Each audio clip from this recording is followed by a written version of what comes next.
Salut les petits choux, je suis Zed le Rouge, j'ai momentanément posé mon Astéro H et je vous accueille dans ma chambre pour évoquer avec vous nos souvenirs de jeunesse. Au programme, émissions, séries, dessins animés, phénomènes de mode de nos merveilleuses années 80-90. Alors prends un Raider, un cacolac, pose ton Tans et tes pumps, enfile ton plus beau Waikiki et c'est parti.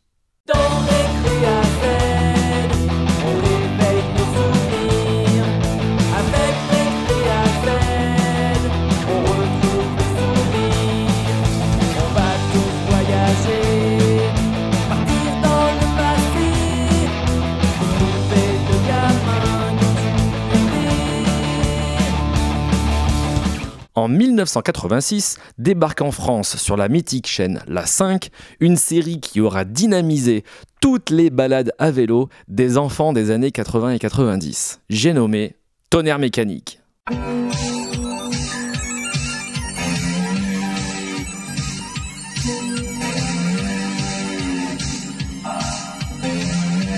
Jesse Mack est flic. Un peu branleur, voire carrément tête brûlée, il se la joue sur sa grosse moto avec son coéquipier. Jusqu'au jour où ça tourne mal. Pris dans un guet-apens, son coéquipier est tué et lui s'en sort gravement blessé avec un genou complètement détruit. Il dit qu'il a plus de genoux. Il dit qu'il voit pas le rapport. Sa carrière est foutue. Il se verra affecté pour avoir désobéi à un rôle de gratte-papier dans les bureaux de la police. Heureusement pour lui, il a une jolie collègue pour égayer ses journées. Mais ça ne dure pas longtemps car son chef vient toujours râler et lui pourrir la vie. L'enquête sur la mort de son coéquipier piétine et Jesse Mack commence à ronger son frein et a de plus en plus envie de mener sa propre enquête de son côté pour venger sa mort. C'est alors qu'un petit ingénieur qui travaille pour une branche secrète du gouvernement vient le trouver. Il s'appelle Norman Tuttle. Il recherche un pilote aguerri qui n'a pas froid aux yeux pour conduire sa toute nouvelle invention. Jesse est d'abord réticent, puis il accepte. Ensemble, ils vont soigner le genou de Jesse et s'apprivoiser petit à petit. Jesse est l'homme de terrain, le casse-cou sur sa moto. Norman, lui, est le petit génie qui donne les directives derrière son écran d'ordinateur. Tous les deux, ils composent l'équipe du Tonnerre Mécanique et vont s'efforcer de résoudre les affaires que la police n'a pas été capable de résoudre. T'as dit 2 fois résoudre. Lui, c'est Gontran. Il peut pas s'empêcher de mettre son petit grain de sel un peu partout. Salut.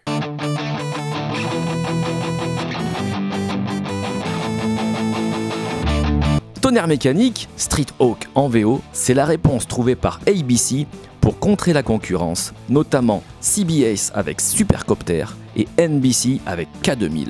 Un hélico d'un côté, une voiture de l'autre, il ne manquait plus que un bateau pas très pratique. Et déjà vu dans Riptide. La moto, c'est l'idéal. Champion Midas. Chez nous en France, c'est sur la chaîne La 5, un jour d'avril 86, que Tonnerre Mécanique débarque dans le cadre de l'émission À fond la caisse. Ironie de l'histoire, en France, dans À fond la caisse, il y avait Tonnerre Mécanique, Supercopter et K2000, les 3 concurrents réunifiés. Quelle chance on avait en France. On avait les Avengers avant l'heure.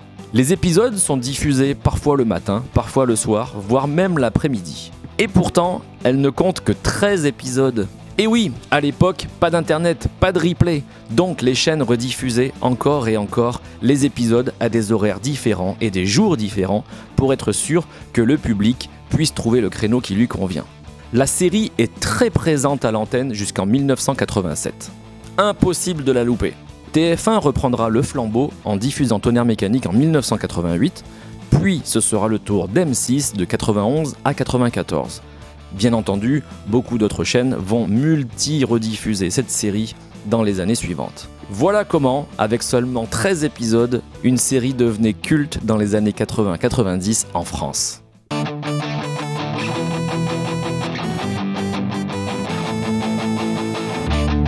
Pour faire un Tonnerre Mécanique, il faudra 15 motos. Et oui, comme les armures dans les tokusatsu, XOR, Shader, Charivan, il fallait plusieurs armures.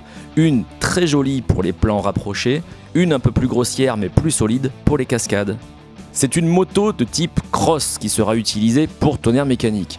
Bon, Il faut reconnaître que c'est pas forcément les plus jolies, mais c'était certainement la plus pratique pour tourner les scènes de cascade.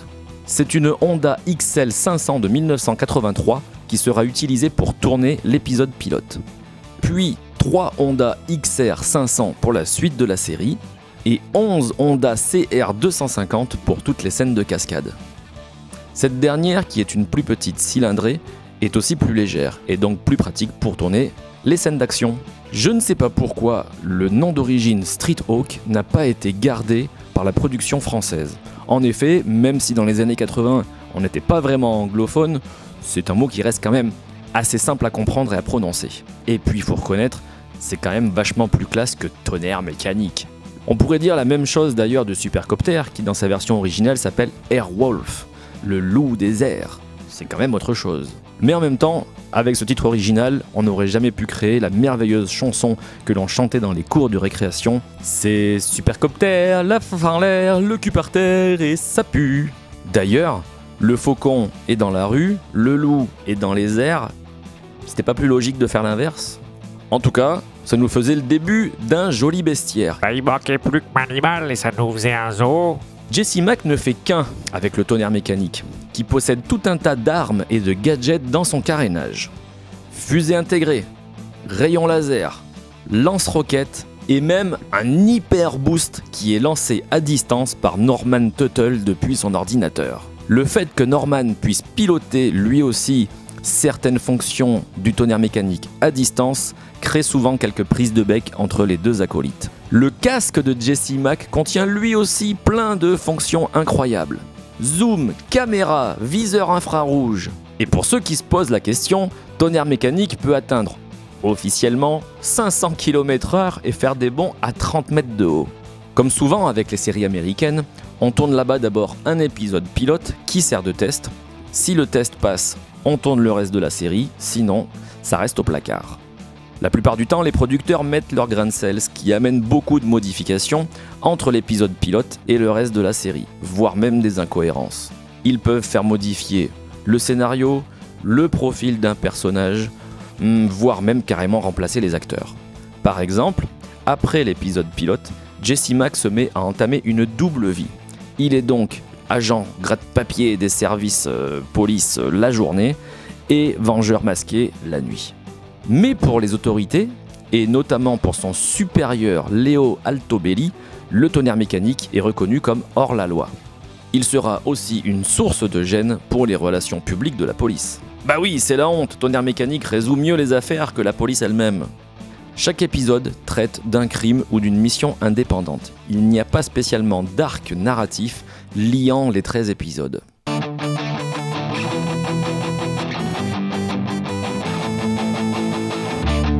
La série est créée par Robert Walter-Stoff, Paul Bellous et Bruce Lansbury, qui ont travaillé sur des séries comme Hulk, K2000 et même Supercopter ou Code Quantum. Et Walker Texas Ranger. Tonnerre Mécanique accueillera au fil des épisodes des guests tels que George Clooney, Qui n'avait rien d'un guest à l'époque. Christopher Lloyd, qui lui a déjà acquis une certaine notoriété puisque est sorti la même année Retour vers le futur, et Kaye Luke, je ne sais pas si je prononce correctement, qui est le grand-père de la série Le Chevalier Lumière, une autre série qui fera l'objet d'un prochain épisode de Récré Z, à n'en point douter pour ceux qui s'en souviennent. Ou pas d'ailleurs. Aïe! Le rôle de Jesse Mack est joué par Rex Smith, qui n'a pas eu une carrière exceptionnelle aux USA, son plus grand succès étant Tonnerre Mécanique. En français, il est doublé par Edgar Givry. Il a doublé entre autres les voix de John Malkovich, Timothy Dalton, David Bowie dans Labyrinthe, Colin Firth dans Love Actually, Billy Rosewood dans Le Flic de Beverly Hills 2, Richard Dean Anderson dans MacGyver et Stargate, le capitaine Shader, Rahan. Et il apparaît aussi en voix secondaire dans Tom Sawyer, Mimi Cracran, Nicky Larson et Super Baloo. Personnellement, je retiens surtout sa présence à l'écran dans le film La Tour Montparnasse Infernale où il joue un des méchants.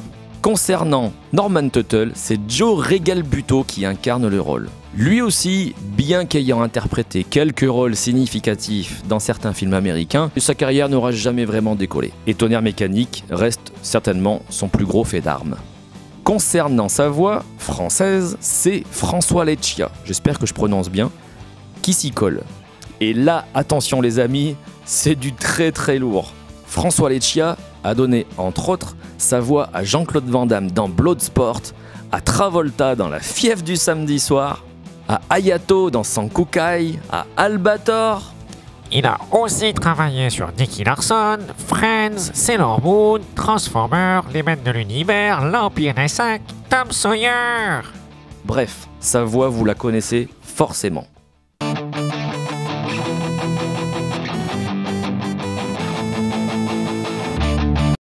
La musique du générique de Tonnerre Mécanique est interprétée par Tangerine Dream. Il s'agit d'une version remixée de son morceau Le Parc, issu de l'album du même nom sorti en 1985. À ma connaissance, il n'existe pas de 45 tours officiel du générique de Tonnerre Mécanique. Donc si vous voulez l'écouter en vinyle, vous n'avez plus qu'à vous procurer l'album de Tangerine Dream. Bon courage. Pour compenser ce manque, j'en ai fait moi-même une petite version personnelle que je vous invite à écouter dans une vidéo Qui sortira bientôt sur cette chaîne.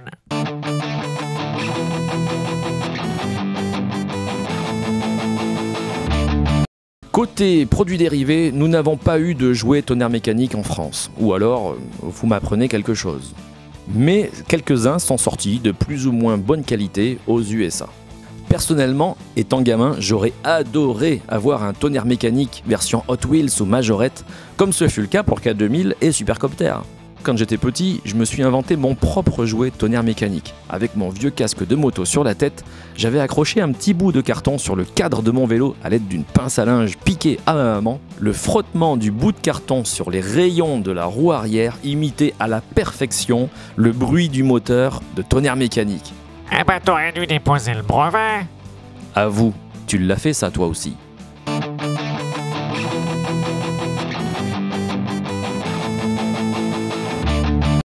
Pour le moment, Tonnerre Mécanique n'a eu droit à aucun reboot ni aucune suite. Mais vu qu'en ce moment la mode est aux années 80, on n'est pas à l'abri que ça arrive un jour. J'y crois pas beaucoup, mais sait-on jamais. Déjà terminée aux USA quand elle arrive en France, la série Tonnerre Mécanique fut un flop dans son pays d'origine. Faute d'audience et avec un coût de production de 850 000 $ par épisode, la série s'arrête comme je vous le disais au bout du 13e épisode sans qu'il n'y ait de réelle fin. C'était une pratique courante à l'époque aux États-Unis. Et encore aujourd'hui. Quand une série marche, on l'étire à outrance au risque de perdre complètement son intérêt, et quand elle ne marche pas, on l'arrête sans préavis. Comme ce fut le cas pour Manimal, V, Automate. Bref, Tonnerre Mécanique est au final une série très courte et au succès relatif, mais qui a atteint le statut de culte en France. Que celui qui n'a jamais imaginé que son vélo était le Tonnerre Mécanique lève la main. Voilà pour ce premier numéro de Récré Z. Tu peux me suivre sur Twitch, où je te raconte en direct chaque semaine des anecdotes sur les séries et les dessins animés des années 80 et 90. Je t'invite également à jeter une oreille sur la chaîne YouTube de mon groupe AstéroH, qui reprend les génériques de ton enfance en version rock. Ça dépote. Les liens sont dans la description. Et abonne-toi. A très vite pour d'autres souvenirs 80-90. C'était Z le Rouge, à très bientôt dans Récré Z. Salut!